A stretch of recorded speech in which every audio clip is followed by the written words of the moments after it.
Good morning, everyone. It is still November 5th. Remember the 5th of November, right?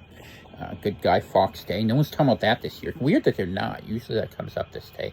But anyway, so I wanted to talk about something because Dana and I have been watching a couple videos, scrolling the old tubes and seeing what's out there. And it's interesting watching the domestic response to the Palestinian thing, right? Because what I've noticed from the right wing is two problems that are totally messing up the narrative. Number one is they have no theological understanding that the state of Israel and biblical Israel have nothing in common.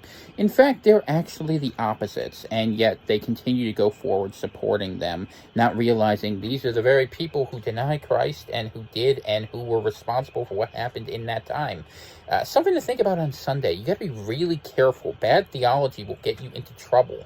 And if you need a cure for bad theology, it's called the Bible. Go read the Gospels. Go read what Christ says about this situation, because he has some opinions about this. Or go read the book of Revelation. I recommend taking a look at 3:9. It might give you some ideas on this. But besides that, the other point I wanted to bring up was this thing where when there are protests, everything is linked back to January 6th. So the Republicans and the right wing in this country have a really, really big problem they're going to have to get over, or they're going to die defending it. And that is the idea that the rule of law means something. The correct lesson to have learned from the previous few years is that the rule of law exists only in service of those people who have utility to the state, and it will be used against you.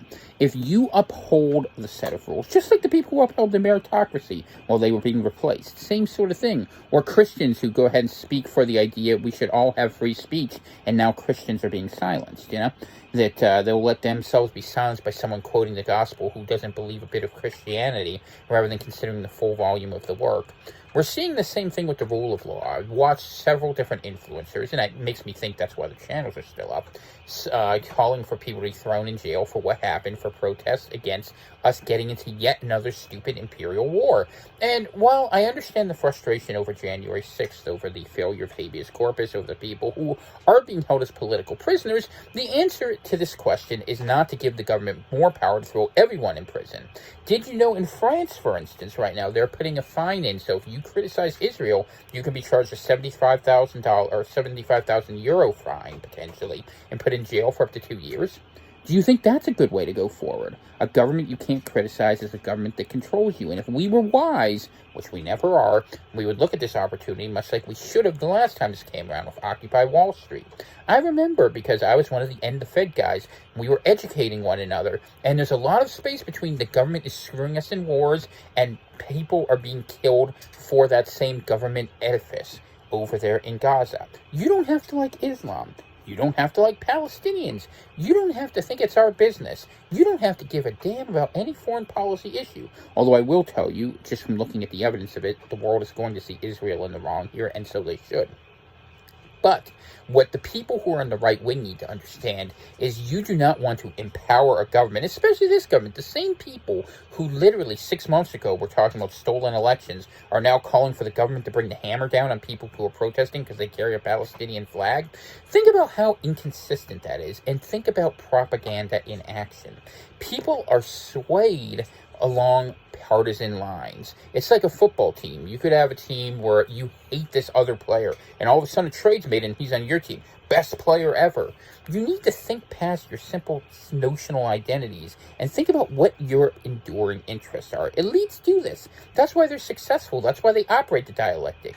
Regular people do not. That's why they get tricked into voting for elections and say, oh, we'll get them next time. Even when the election's stolen. Or, hey, these people need to be thrown in jail now. Why? Because you need more prisons built? Let me tell you something. The prisons they built are the ones you will be sitting in. Wiser it would be to not get involved with any of this and to build your own center of connectivity based upon beliefs you hold with people who share them with you. And for all my right-wing friends, and I know I have a lot of Republican friends, please understand that America is the baddie in this situation. We are picking wars we don't need to pick to sustain a debt-based economy that does not benefit most of the people of this country. It benefits a very narrow group of people internationally who believe automation, transhumanism, and surveillance will allow them to jettison the rest of humanity like rocket fuel as they go crash up into the atmosphere, looking to accomplish something greater. And they will have no problem burning all of us along the way. So My position is I support anything that brings this military-industrial state to a calmness, to close. We don't need to be killing people in Ukraine. We don't need to be killing people in Russia. We don't need to be killing people in China. We don't need to be killing people in Israel. We don't need to be killing people in Palestine. As I said in the earlier video that I recorded today, where did all that money go? Because the war pigs are rolling. And you look at those, we watched another video of a bunch of U.S. vets who were throwing their medals away because they can't believe in what they fought for. I hope that what they will learn is not just what they are walking away from, but what they are walking to. And what we must be doing is walking arm in arm with each other to say, we do not support these actions, we do not consent to these actions, we do not want to see people in jail. What would be, I tell you what the best outcome, and this is historical, but in 1789, something like this happened in France. People got sick of the political prisoners, so they said, okay, you want to stand against this government? Let's all go march, and let's see if Joe Biden sticks his golems on these left-wing protesters, and go march to that jail and free the political prisoners. You want to make a statement that would unite America? Have left-wing pro-Palestinian radicals, right, go out there and liberate right-wing J6ers. Let's see them try to explain that story away. Wouldn't that be funny? Shades of July 14th, right? But it won't happen. Because our tribes are enduring and the left hates the right. They do. And the right hates the left.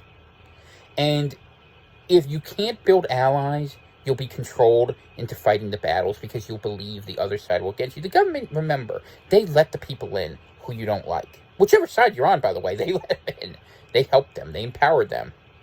And why do they do that? Because they realize that this is how you stay atop a very dangerous edifice. This is late imperial politics, playing one faction off another and building nothing but literally collateralizing what's left. That's what the banks are doing too. Take all the money out of here and put it into other countries where they have cultural stability.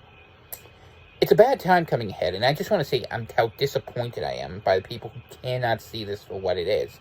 That we are being maneuvered every step of the way towards a really big, nasty civil war. That won't be a civil war, but it'll be a bloodletting in all directions. Just enough. A couple heads will probably be allowed to spin, and a new system will be put in. It's been prophesied for a long damn time that we're heading that direction. And like I was telling you in the last video, why we want to get out, who do you fight for when everyone's wrong? Fight for the Lord? I'm going to die for my testimony. My wife and I both are, but you can't build in an environment like this.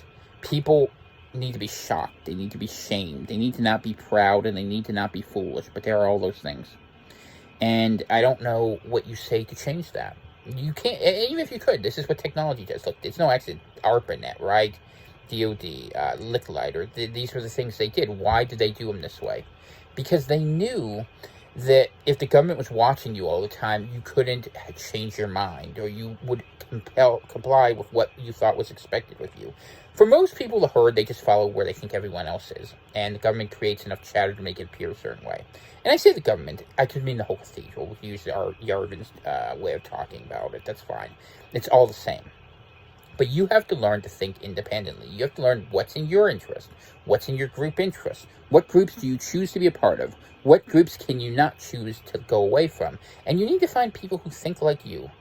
And then, I hate to say it, but in this environment, you got to be quiet. You got to find a quiet place to hole up, because things are not going to get better.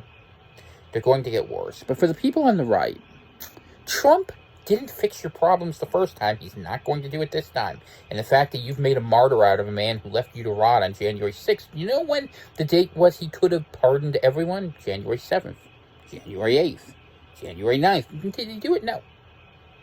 No. And no one's going to rescue you but you.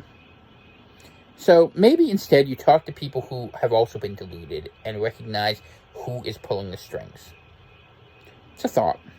It's probably not going to go very far, though. God bless you. I just wanted to come on and say this because Dana and I were sitting here and we were watching someone. Don't want to go into who it is. It's not important. And just frustrated by the shallowness of the analysis. And that's not surprising to me, but I tell you what, boys and girls, I can't pretend anymore. This just ain't my game. You know what I'm saying? All right. God bless you guys.